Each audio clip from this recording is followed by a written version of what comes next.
Cox's Bazar Teknaf marine drive সড়কটি দেশের অন্যতম আকর্ষণীয় পর্যটন সড়কে খানাখন্দ হওয়ায় দুর্ঘটনার শঙ্কা দেখা যায়।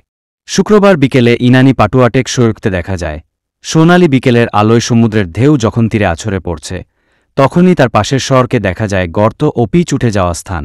সড়কের খানাখন্দ এখন সেই সৌন্দর্যে বাধা হয়ে দাঁড়িয়েছে।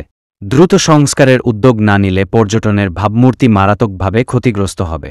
জেলা প্রশাসক সহ সংশ্লিষ্ট দপ্তরকে দ্রুত মেরামতের উদ্যোগ নেওয়ার অনুরোধ জানান স্থানীয়রা। সমুদ্র সৈকতে ঘুরতে এসে দেখলাম মেইন সড়ক যেটি আছে আপনার মেরিন ড্রাইভ একেবারেই গর্ত হয়ে গেছে, ভেঙে গেছে। এখানে ভেঙে যাওয়ার কারণে আপনার যাত্রীদের দুর্ভোগ হচ্ছে, পর্যটকদের দুর্ভোগ হচ্ছে।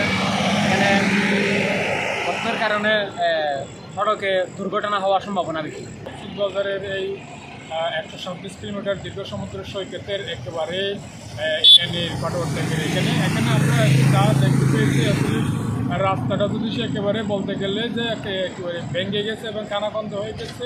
সেখানে টুরিস্ট এবং পর্যটকদের দামি গাড়ি চলাচল করে দেখা যাচ্ছে আসলে গাড়িগুলো চলাচল করতে গিয়ে তাদের একটা অসুবিধার মুখে পড়তে হচ্ছে এবং গাড়িগুলো রাস্তাগুলোতে ভেঙে গেছে।